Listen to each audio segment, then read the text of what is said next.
Certo. E na atuação acadêmica, como é que essa introversão aparece? Na época da faculdade?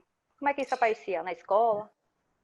Interessante isso, né? Que como a gente fala, né? Jung traz a questão da metanoia também, né? Que seria essa progressão, digamos, né? Da energia psíquica até o meio da vida e que após o meio da vida há esse retorno, né? Uma regressão maior dessa energia. E a gente costuma ver, né? Eu experimentei muito isso, né? Eu experienciei esse lado inicial, digamos.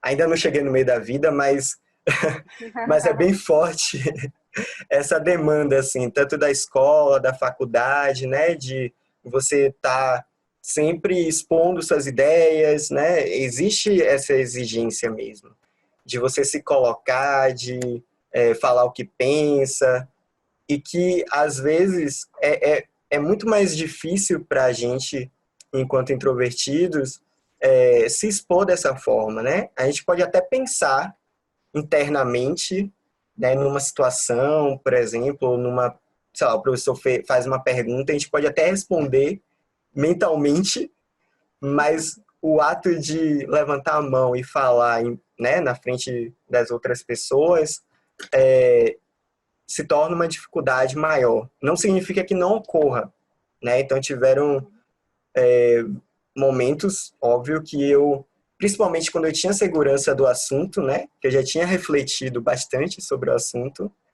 eu me sentia mais à vontade de levantar a mão e falar, por exemplo.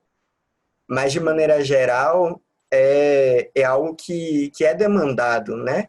Então os professores cobram, a família cobra que você saia, por exemplo, entregando currículo nas empresas, né? Na rua, se colocar entrevista de emprego, proatividade, né? O mercado de trabalho exige isso também, você ter proatividade, você entrar num ritmo acelerado, que o capitalismo também impõe, e que isso, para a gente que é introvertido, é mais complicado, porque é como se a gente tivesse um ritmo próprio, né?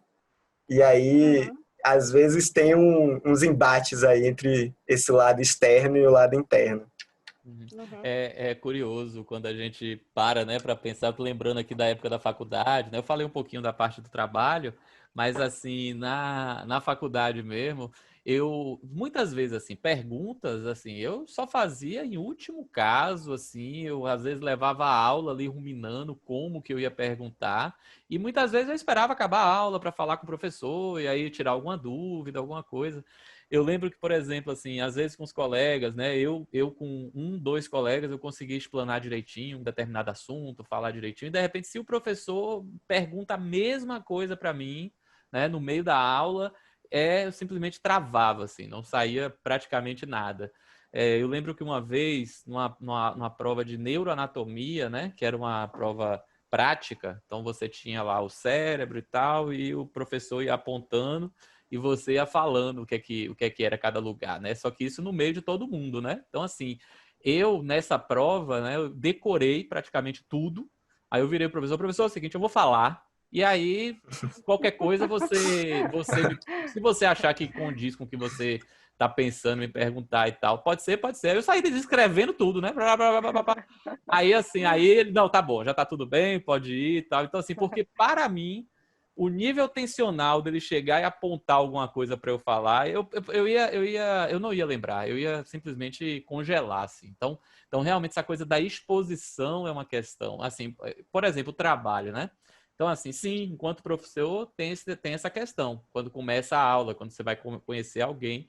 Mas, por exemplo, nosso trabalho, né, enquanto psicoterapeuta, enquanto psiquiatra, ele é um trabalho de alcova, né? Então, assim, ele é um trabalho que você fica a dois, né? Então, é muito mais tranquilo, né? Para mim, Uhum. trabalhar nesse lugar é muito mais safo.